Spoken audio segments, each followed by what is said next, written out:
So this report explores three interconnected dimensions of contemporary Filipino life: the evolution of fashion and beauty standard, the influence of lifestyle media on consumer cultural, and the rise of social media as a transformative force. So by examining these themes, we aim to understand how identity, values, and behavior are constructed and negotiated in everyday life.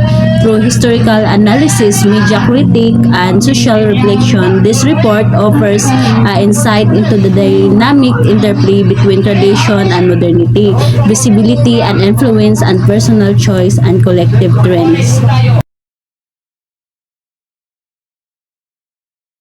Fashion and beauty have always been more than trends.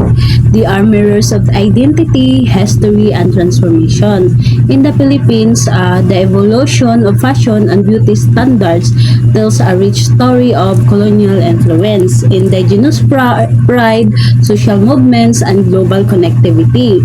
From the elegant barot saya of the Spanish era to the bold streetwear of today's youth, each style reflects the values, aspiration, and cultural shape of its time. As we explore this journey, we uncover how clothing and beauty practices have shaped and been shaped by Filipino identity, social status, and the ever-changing pulse of society.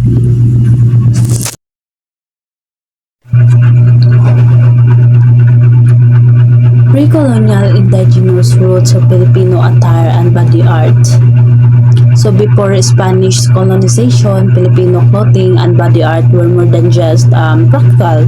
They were powerful symbols of identity, status, and beauty. So each element reflected the wearer's place in society and their connection to tribal tradition. The Baro Bahag and Saya. Men typically wore collarless shirts called baro and loincloths known as bahag.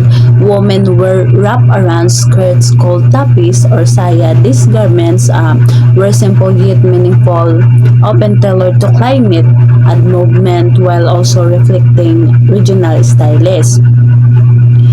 Gold jewelry, both men and women, adorned themselves with intricate gold accessories like necklaces, earrings, bracelets as a sign of wealth, influence, and prestige. Gold was not just decoration, it was a visual language of power.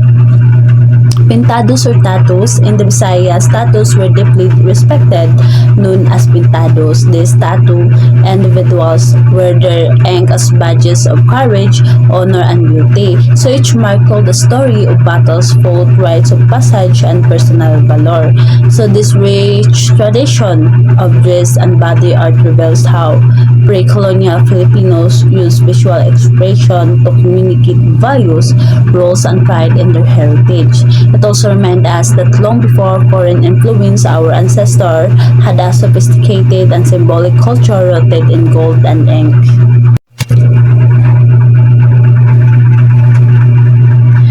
The Maria Clara archetype.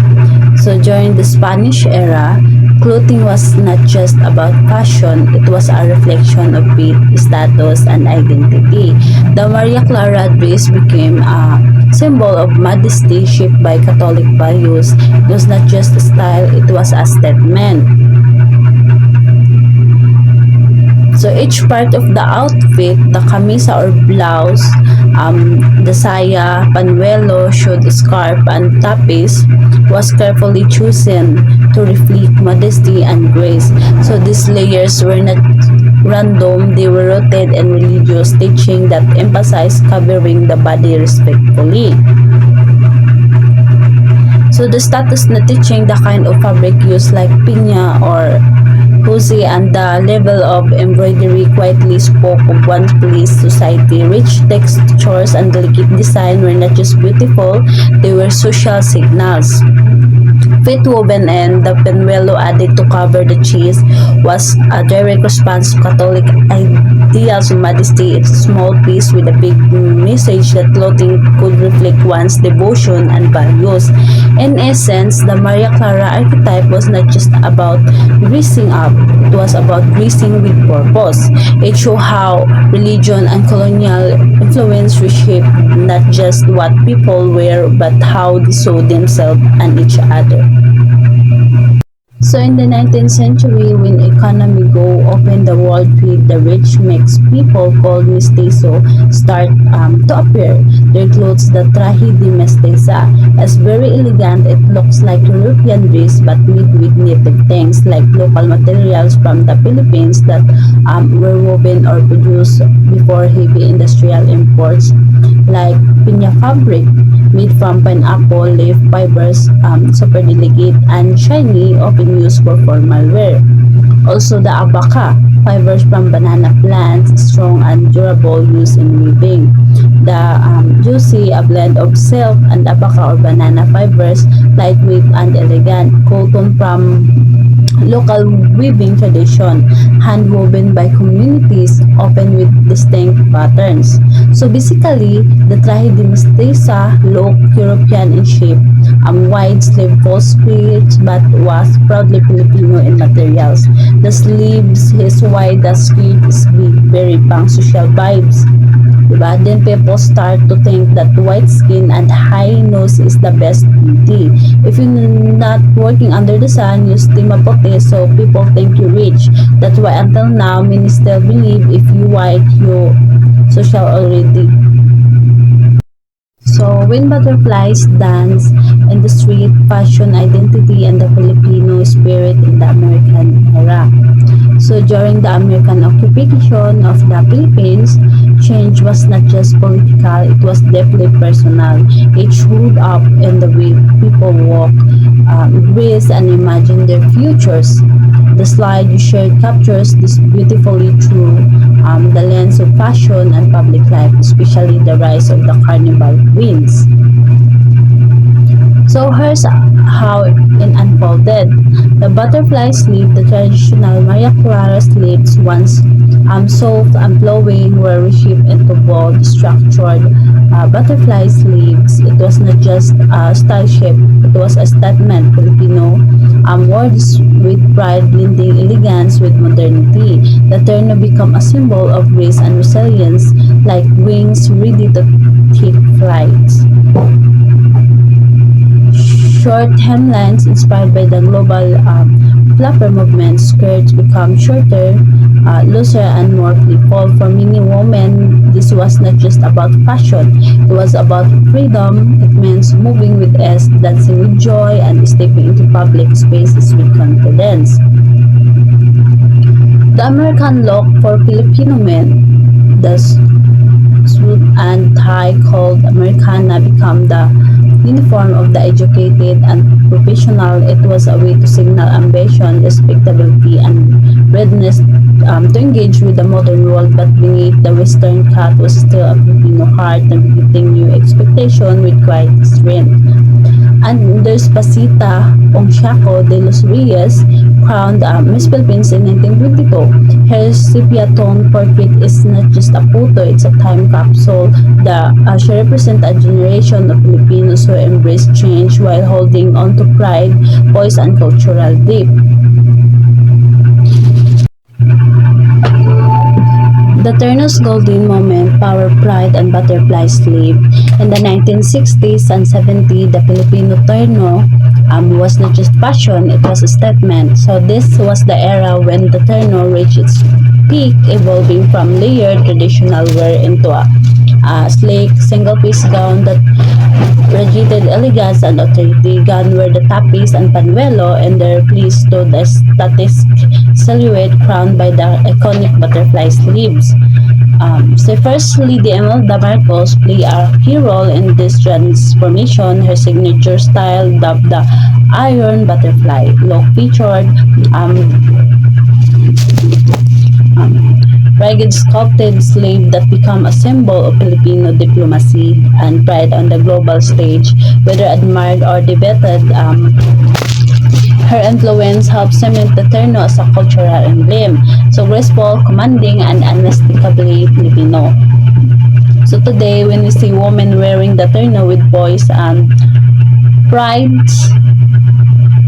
We're not just looking at outdoors, we're witnessing a legacy of resilience, artistry, and national identity staged into every scene. So modern era global influences on Filipino youth style and beauty. Filipino youth today are navigating a vibrant mix of global trends, each shaping how they dress, express themselves, and care for their skin. These influences are not just about fashion, they reflected diverse stories of identity, aspiration, and history. Hallyu Wave or Korean influence, like K-pop and K-dramas are not just entertainment, they are style icons. Teens and young adults embrace oversized sweaters, pastel palettes, and that dream of glass skin because it feels so fresh and inspirational. It's more than copying Korea. It's about finding joy and confidence in a look that feels gentle and expressive. Streetwear Western influence from sneakers to hoodies. Western streetwear gives off a cool, confident vibe. It's casual but bold, and thanks to influencer and global media, it's become a way for Filipino youth to feel connected to a wider world. It's just about brands, it's about attitude, movement, and making everyday wear feel powerful. Whitening culture, colonial legacy, diba? This once more complicated despite growing love for body positivity, the pressure to have lighter skin still lingers. Whitening products from soap to IV drips are everywhere, echoing old colonial ideas that lighter skin equals beauty or status. It's a reminder that some beauty standards are rooted in painful history and that healing means questioning what we've been to admire. So this mix of influence shows how Filipino youth are both global and local, mixing trends, reclaiming beauty, and slowly shaping what it means to feel seen and celebrated.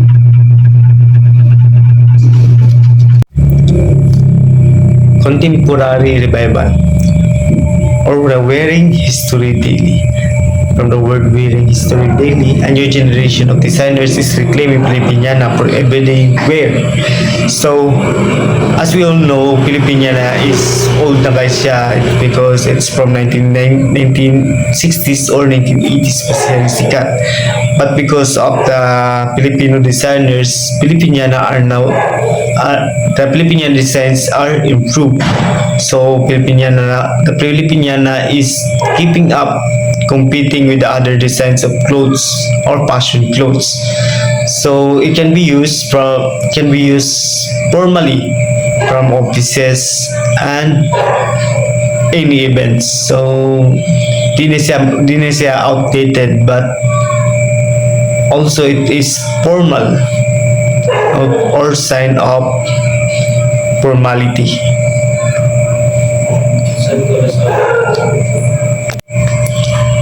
The enduring Barong Tagalog. So Barong Tagalog is a symbol of dignity. The Barong Tagalog has remained remarkably consistent, surviving centuries of change, become an ultimate formal wear for a Filipino wear. So as we all know, hangtod karon is ginagamit pagyapon ang Barong Tagalog through kasal, magbinyag. So enduring gyapon siya, buhi pagyapon siya. The origin of Barong Tagalog is from the pre-colonial baro from Spanish. Allegedly forced the shirt of the transparent to prevent concealed weapons and attack it disengaged from the ruling class. So the reclamation, Filipino turned this badge of inferiority. So Barong Tagalog is Filipino badge for men, sign of inferiority, a symbol of pride, using exquisite piña or pineapple and juicy fabrics with intricate hand embroidery. So, Barong Tagalog modernity today is worn at wedding, state function, and representing dignity and resilience. Analyzing beauty standards. colonial versus the natural. Filipino beauty standards are complex tug-of-war between indigenous features and colonial imposition. So indigenous features which is the natural and the colonial impositions which is the colonial. In color, the preference for mestiza or fair skin is deeply ingrained, often associating dark skin with poverty. So, dili ipakita nga ang mestiza daw kuno is the fair skin rather than the natural which is dark skin So, sa facial features naman is ang mga mestiza is nasa itaas nga ilong or matangos, high nose bridge, unlike sa natural which is wider or katag daw ko ng ilong magpalwa. So shifting tides. Recently there is a powerful morena or brown skin like Shamsi Supsup, movement championed by beauty queens and influencers celebrating the natural Malay heritage and brown skin as a mark of distinct beauty. So dili mo lang isang tag-of-war. Mo nagiging yung nila nga Filipino beauty standards are complex tag-of-war. So marang ilog-ilog ang duwa. Even though dili pasabot nga brown ka is pangit ka, people pasabot nga white ka is guwapa ka. And these beauty standards shows fairness between the colonial and the natural.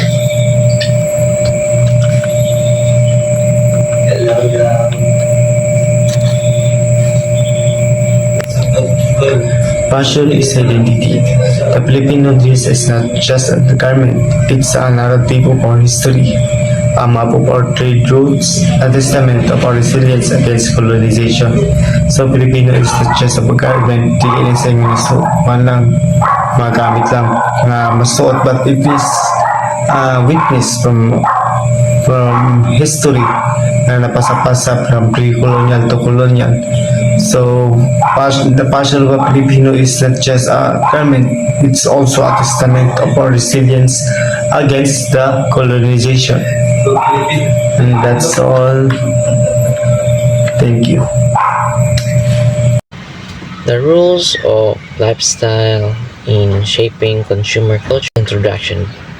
Brief the definition of lifestyle media, like magazines, social media, blogs, influencer, and TV show.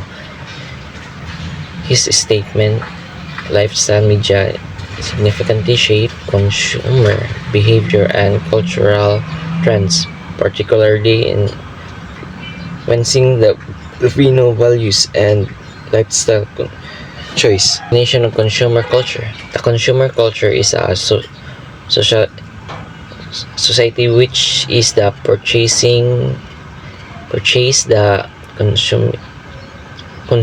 consumptions of goods and services are central to social states,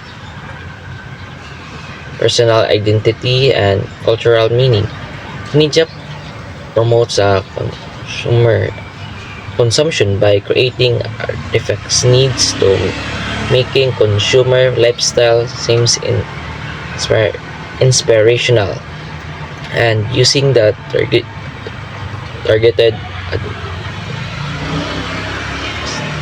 advertisement across the platforms like television and social media. Media creates reinforced cultural values related to consumption by accosting materials possession with success and happiness, promoting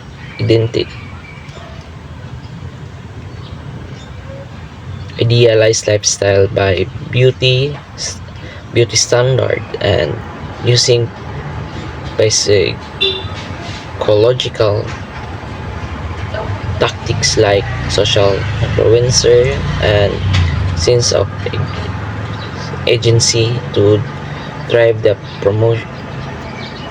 purchasing decision. Influence of lifestyle media on consumer behavior.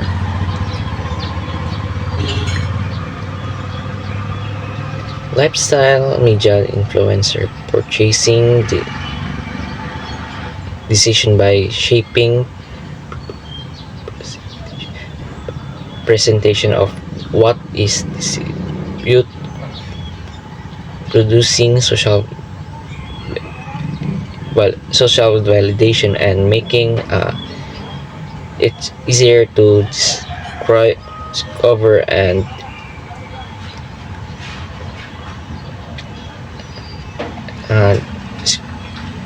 and evaluate production, like example like a product producing endorsement by influencer, advertisement in lifestyle magazine, product placement in TV show. Shaping cultural trends. Lifestyle media identify the promotes trends by touring music did constant consumer data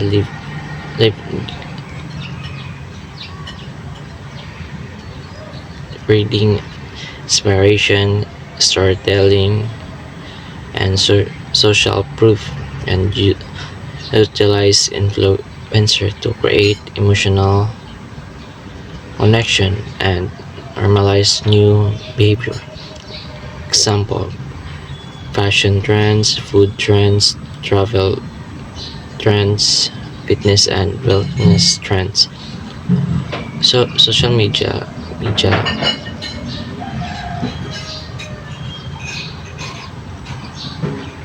accelerate trend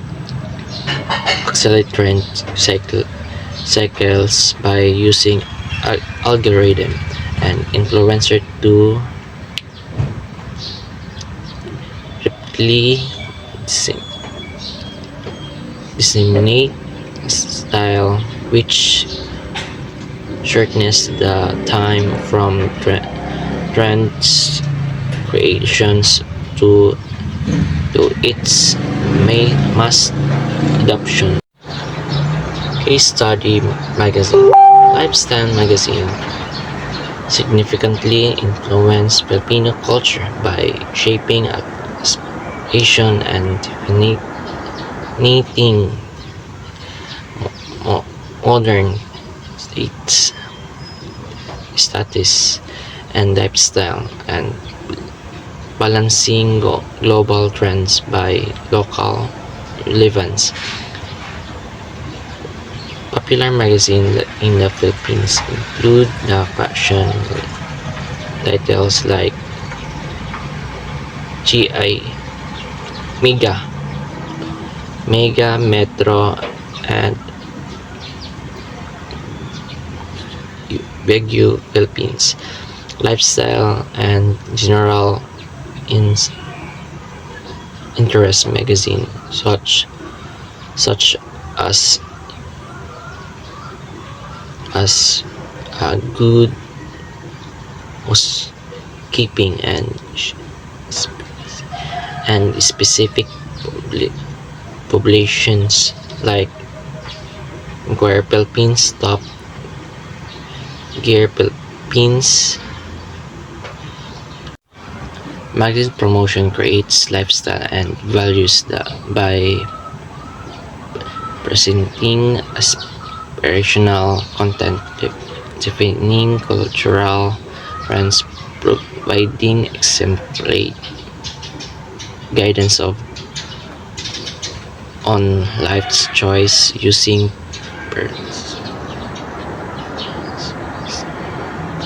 persuasive values and language, and integration advising similarly with editorial content. Good day, sir. Today I will discuss the continuations of report of Mr. Mosong about the role of lifestyle media in shaping consumer culture. Case study: social media. The rise of social media influencer in the Philippines is driven by the combination of high social media usage, a strong communal culture that value word of mouth recommendation, and the perceived authenticity of influencer as a relatable figures. Influencers shape consumer behavior by leveraging trust and authenticity with their build through relatable lifestyle and portrayal of and genuine engagement with their audience. Successful Filipino influencers leverage diverse platform and content niche ranging from entertainment to specialized field like finance and cooking to build massive and engaged community, which means social media influencers are becoming very popular in the Philippines because many Filipino use social media every day. People here also like getting recommendation from other, so when the influencer shares something, many are willing to listen. Influencers are seen as a real and relatable, which makes people trust them more than traditional ads.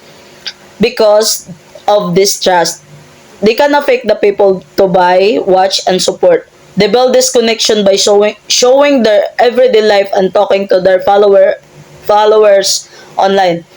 Filipino influencers also use different platforms like Facebook, TikTok, Instagram, and YouTube, and they create many kinds of content such as videos, cooking tips, makeup tutorials, and or finance advice. This helps them attract large and loyal audience. Next slide is about case study about blogs. The role of blogs in niche market. Blogs play an important role in niche market because they focus on specific topics that only certain groups of people are interested in. For example, some blogs talk about travel, food, parenting, fitness, or technology because they are specialized reader who care about those topic can find it detailed and helpful information. Blogs also allow writers to share personal experiences, tips, and review which help readers make better choices. The example of popular Filipino lifestyle blogs. We're in Manila. Covers travel, foods, event, and pop culture. The Poor Traveler. Focus on simple and budget-friendly travel guides. Chris Oy Blogs talks about fashions, beauty, travel, and personal life. So, how blogs provide personalized and authentic content? Blogs feel personal and authentic because the writers share their own thoughts, experiences, and real life story. Unlike formal news article or advertisements, blogs often use a casual and friendly tone, making readers feel like they're talking to a friend. Bloggers also show their opinion and honest review, which build trust, and this is the personal touch that we keep that's what keeps reader coming back. So, how blogs provide personalized and authentic content? Blogs feel personal and authentic because the writers share their own thoughts, experiences, and real life story. Unlike formal news article or advertisements, blogs often use a casual and friendly tone, making readers feel like they're talking to a friend. Bloggers also show their opinion and honest review, which build trust, and this is the personal touch that we keep that's what keeps reader coming back. The impact of Filipino consumer culture. Exposure to new idea and global trends. TV shows introduce viewers to new cultures, styles, and ways of living. This helps people learn fresh idea and stay updated with what's happening around the world. Promotion about creativity and innovations. By seeing new designs, recipes, or way of solving problems on TVs, viewers can become more creative and inspired to try new things themselves. And lastly, the empowerment of consumer through information. Many shows provide useful tips like health advice, product reviews, or life hacks. This helps viewer makes better and smarter choice in their daily life. The negative impacts about the Filipino consumer culture is promotion of materialism and consumerism. Some show encourage people to want expensive products or luxurious lifestyle, making viewers feel like they need to buy more to be happy. The creations of unrealistic and expectation. TV often shows perfect lives, bodies, and relationships. This can make viewers feel pressured and disappointment when their real lives don't look the same. And also the erosion of traditional values. Constant exposure to modern and foreign lifestyle can sometimes weaken cultural tradition, family practices, or local customs. The critiques of lifestyle media. Lack of diversity and representation. Many lifestyle show and content focus on the same types of people, usually those who are wealthy, attractive, or living certain lifestyle. This means other groups, culture, and body types are not shown enough, making the media feel less relatable and less inclusive. Promotion of unattainable standards. Lifestyle media often show perfect homes, body, travels, and lives. These standards are high.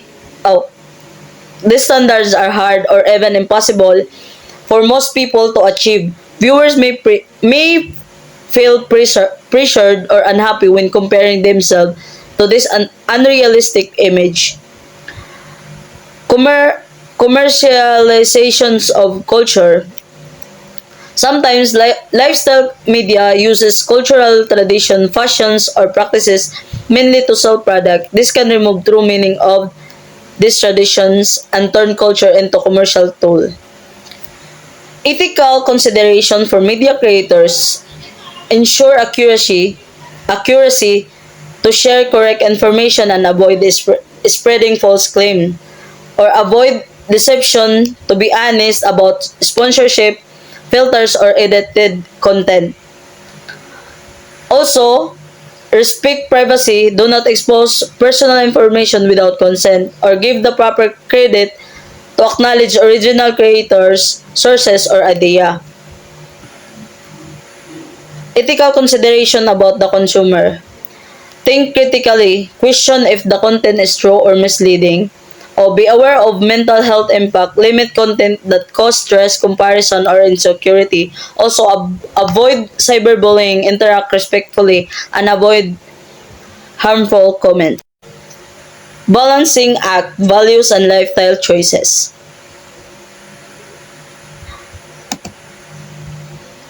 Filipinos can handle their influences of lifestyle media by being mindful of how much time they spend online, checking if the content they see is real or exaggerated, and making sure that they still enjoy offline activities like spending time with family, doing hobbies, or exercising. To make smart consumer choices, it helps to research products carefully, read honest reviews, compare different brands, and avoid buying something just because the influencer promotes it. Promoting a balanced lifestyle in the Philippines also means combining modern ideas about health and wellness in traditional Filipino values. This includes keeping strong family relationship, practicing bayanihan or helping others, and showing respect and kindness in everyday life. This balance helps Filipinos stay connected to their culture while still enjoying the benefit of today's lifestyle trend. The conclusion about this topic is lifestyle media has a powerful influence on how people think, live, and spend. It can inspire creativity, provide useful information, and introduce new ideas, but it can also promote unrealistic standards, materialism, and narrow representation. To benefit from lifestyle media without being negatively affected, people need to be critical and mindful consumer. Checking the authenticity of content, making informed choices, and balancing online influence with the real life values and activities. In the Philippines, combining modern lifestyle trends with traditional values like family, community, and respect helps promote a healthy, balanced, and sustainable way of living. That's all, sir. Thank you. Good day, sir. I am Linimar Oka Ompoy. Here is my video presentation, The Rise of Social Media in the Philippines. Introductions. The Philippines is one of the top social media user in the world. Rise began in the late 2000s with platforms like Friendster and Facebook. Social media has become a major part of everyday life. Reasons for growth. 1. Affordable smartphones and mobile data. As smartphones and mobile data plans become cheaper, more people were able to buy devices and access the internet. Even low-income families could purchase basic smartphones, making online communications and social media more accessible than ever before. Number 2. Increase internet access nationwide. Improved network coverage and the expansions of Wi-Fi zones allowed internet access to reach even remote areas. Government project and private telecommunications companies help increase connectivity, leading to a larger populations using the internet and social media. Number 3. Communications and entertainment needs. People use social media to stay connected with friends, family, and the latest news. It always serves as a source of entertainment through videos, memes, music, games, and live streams.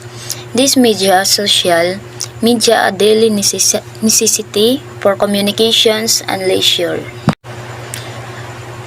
Number 4. Popular among youth and working adults. Social media has become highly popular among young people and working adults because it fits their lifestyle and daily needs. For the youth, it serves as a platform for self-expressions, communications with friends, entertainment, and school-related activities. Many also follow trends, celebrities, and influencers online, making social media an important part of their social life. Impact on society. Number 1. Change how Filipinos communicate and shares informations. Social media made communications faster and more accessible. People can send messages, make video calls, and share updates instantly. Number 2. Become a source of news, trends, and educations. Many Filipinos get daily news updates from Facebook, YouTube, and Twitter. Trends such as viral videos, music, or fashions quickly spread online. Educational content, tutorials, online classes, and study tips are widely available. Students and professionals use social media for learning and research. Number 3. Help spread awareness of social and political issues. Social media is used to promote advocacies and campaigns. It allows people to express opinions about government actions and social issues. Awareness about topics like climate change, elections, human rights, and poverty has increased. Online movements help gather support and encourage civic participation. So the first one is business and economy. This refers to how social media affect business growth, online selling, and economic activity. used for digital marketing and online selling. So for example, small businesses advertise product on Facebook or Instagram. This platform helps seller reach many customers without needing a physical store. Platforms like Facebook Marketplace and TikTok help businesses. For example, TikTok Shop allowed sellers to promote products through short video. More people discover and buy items because of the platform wide reach. Essential for works and education during the COVID-19 pandemic. So for example, classes were held on Facebook group or Messenger and businesses used online platform to operate. Social media was needed for communication where people could not meet face-to-face. Challenges. These are the problem or negative effect caused by social media. So the first one is misinformation and fake news. For example, fake stories about politics or health is spreading quickly online. So many people may believe wrong information because it spread fast. Cyberbullying and online addiction. So for example, students being insulted in group chat or spending too much time by using phone like scrolling TikTok. Social media can harm mental health and affect school or work's performance. So the third one is privacy and data security issue. For example, account being hacked or personal information by using data can be exposed if the platform are not secure or if people overshare. Social media has transformed Philippine society, business, communication, and culture. It continues to shape the modern Filipino lifestyle. It remains a powerful tool that shape modern Filipino culture and lifestyle. When used responsibly, social media can continue to support connection, creativity,